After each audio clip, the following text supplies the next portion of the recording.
In the modern day, F1 has so many races per season, and with each of those comes a new exciting track. A blend of racing on historic, purpose built racetracks like Silverstone and Monza, and racing through the streets of some of the most recognizable places on the globe like Monaco and Las Vegas. But beyond the spectacle, which racetracks are truly good? I'm not talking about which ones bring in the most money or have the most fans in attendance, but based on true race entertainment, I wanted to answer the question of which tracks on the F1 calendar truly deserve their spot on the schedule. First is Australia. The Yellow Park Street Circuit is located in Melbourne, Australia, and is a street circuit built around a man made lake. I personally love this racetrack, and it's finally back as the opening race of the season, like it should have been all along. Although it is a street circuit, the course really flows like a purpose built racetrack and has a lot of opportunity for overtaking. There are walls along the side of the circuit, but drivers aren't afraid to go wheel to wheel. The circuit's provided for some thrillers in both dry and wet conditions, making it an incredible course for an area that's constantly having varying weather conditions.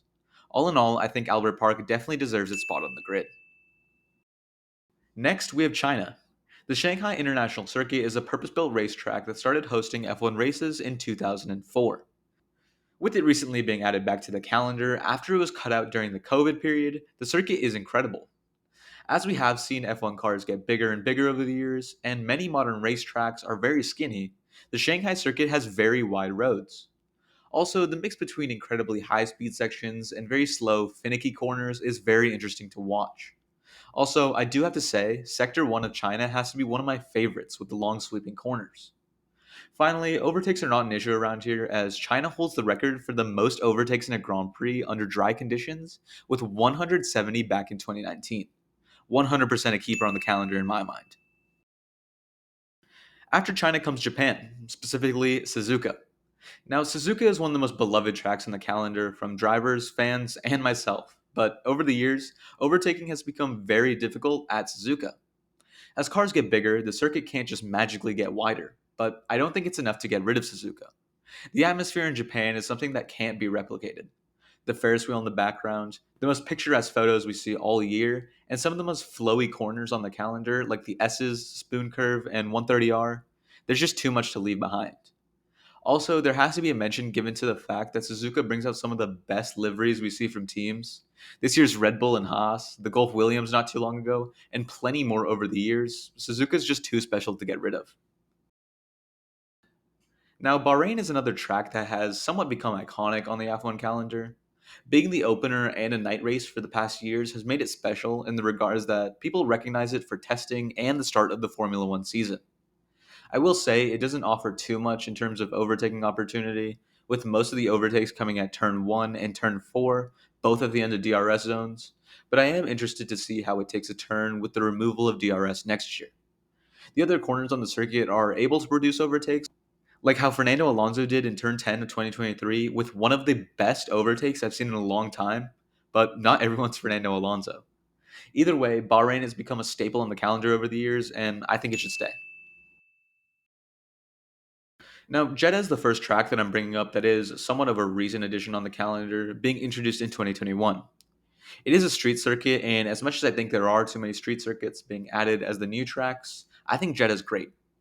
While it isn't equivalent to Austria or Brazil in terms of overtaking, watching on TV is really amazing.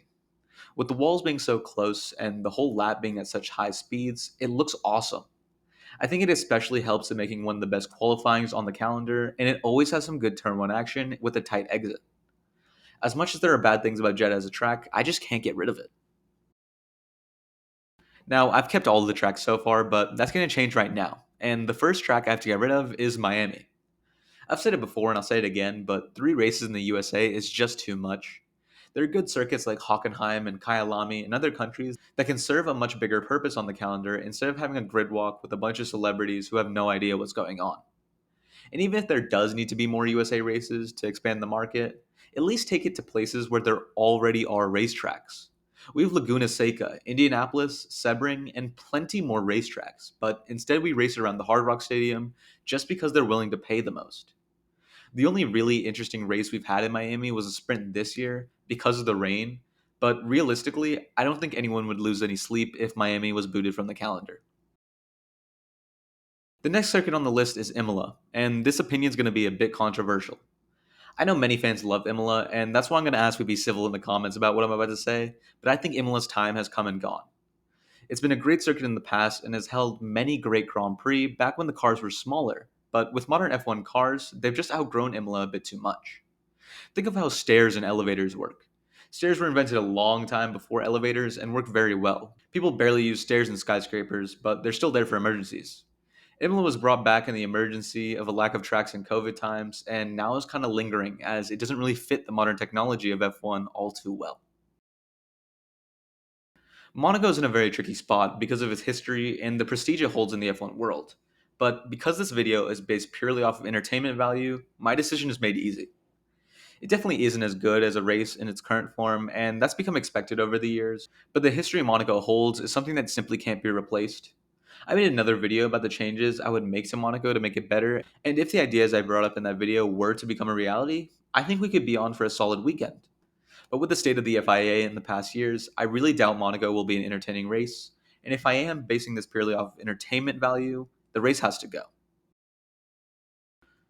Now, Barcelona is most likely leaving the grid soon, anyways, with the introduction of the Madrid street circuit coming next year. And although I don't love bringing another street circuit in, which I will talk about more later in this video, I'm not mad about Barcelona leaving. I do think removing the chicane was a step in the right direction, but Barcelona is simply just a boring race. But I do think it has a purpose, and that is preseason testing. There's no other track that does preseason testing quite like Barcelona, and I think if it were to only serve that purpose as a testing track, it would be much better. We'll still have a Spanish GP on the calendar, and Barcelona will still be utilized. Now, I will admit I do have some personal bias over the Montreal circuit because it's the only GP I've actually been to, but regardless, I still think it deserves its spot on the calendar. One of the most technical tracks on the calendar, regardless of what Danica Patrick says, and the flow of the chicanes and the high speed corners is just incredible to see. Also, it being on an island is just so cool, and the fact that the weather is so unpredictable all the time is great. No matter what, I say that Montreal has to stay on the calendar, and it should be on there for a long time. The Rebel Ring is one of the best tracks on the calendar and never fails when it comes to racing.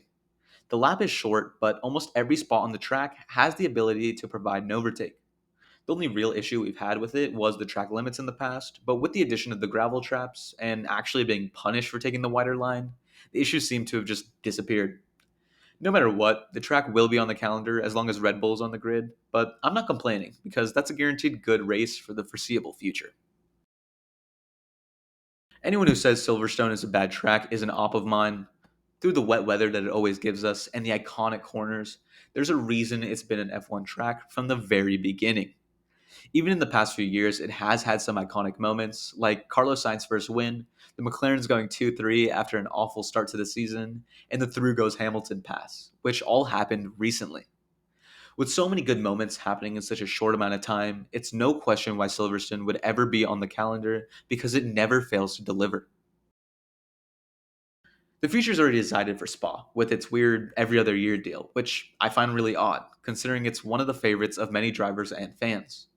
Eau Rouge is simply iconic, and some of the long, sweeping corners in the back half of the lap have actually gotten better with modern F1 cars as they're now taken flat out, and it's actually mesmerizing to watch. It is a very long lap, but nothing that isn't manageable, and it will be very interesting to see how it changes once DRS is gone. But there's no doubt in my mind that Spa is a certified great on the calendar.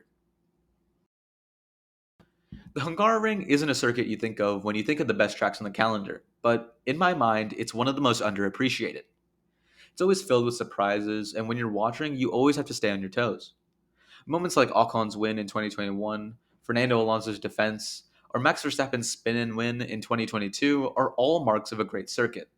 It is a slower speed track, and many drivers have complained that it's too slow, hot, and demanding, but as a fan, I have the liberty of sitting on my couch and watching, so it's not demanding for me. My opinion on Zandvoort is different from what I've seen from others, but I believe similar to Imola, its time is gone.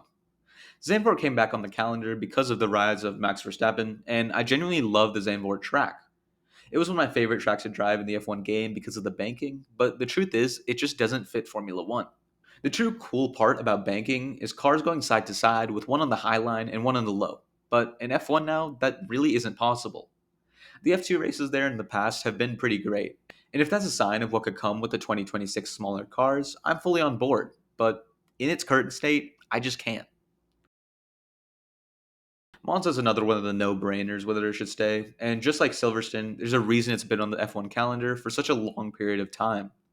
Nicknamed the Temple of Speed, it has super high-speed turns as well as the turn 1 chicane that make the whole thing interesting the entire lap around the circuit. One thing that is also good about Monza is that we find that it shuffles the grid up quite a bit. We see lower teams do better at Monza because of a lack of downforce is not as punishing, and the fact that the circuit alone, without adverse conditions, can make such a big difference is enough to impress me. Baku is by far the best street circuit on the calendar, and it truly embraces being within a city. The long straight through the road is incredible to watch, and the tight corners make for some nail biting moments when the cars go wheel to wheel. Also, the castle section has got to be one of the coolest corners in F1 visually. Weaving in and out of a castle is something you'd never expect on an F1 track, and pairing that with what is usually a chaotic safety car filled race, I'm all in. Singapore is another great street circuit, and it's another thing that's just too good to pass up. It is getting tougher and tougher to pass in Singapore, but the course is so technical that passes happen because of driver errors, which I find to be a good twist and a bit of variety compared to normal races. The spectacle of it at night, along with the interesting effects the conditions have on tires, and making some cars better than others throughout the Grand Prix, is really cool to see in real time, and it brings out a lot of the technology side of F1, which most people don't pay attention to.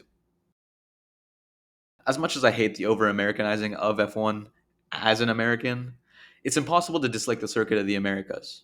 Yeah, some of the stunts being pulled, like Bruce Buffer announcing the driver walkouts, are over the top and don't really fit the sport, but the race itself is very good. The first sector with the S's is incredible. The long back straight has some great overtakes at the end of it, and the final sector is very high speed and technical. Also, the elevation change from the pit straight is just incredible in pictures. Despite all the theatrics, the race itself is incredible, and there's no way I could boot it from the calendar.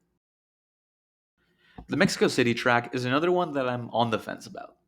The long straight down to turn 1 always makes for chaos at the start of the race, and going through a stadium is an awesome concept, but the expectation ends up being higher than the reality of what actually happens. The track features no real good spots for overtaking, and most of the overtaking that happens during the race ends up being awkward and usually ending up in contact and deciding who's at fault. Also, the stadium section, although a very good idea, is just too slow of a section to really warrant anything special.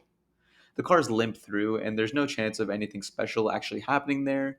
So, once again, the expectation's there, but the execution isn't. Interlagos is definitely the best track on the calendar, in my opinion. There's no track I can count on to provide an entertaining race more than Brazil. The downhill for turn 1, the long sweeping corners through the back, and the long run down the back pit straight, it's just perfect. So many iconic moments like Lewis Hamilton going last to first across the sprint in GP in 2021, Hamilton beating out Massa for the championship in 2008, and Alonso passing Perez at the very end of the race in 2023 are a couple memories out of so many that the track has provided us with, and I'm sure it has many in store for the coming years. After the glazing I did for Austin, it's back to slander for the USA with Vegas. The race itself is actually pretty good, and that's not what I'm mad about. It's just a matter of how hyped up the event is.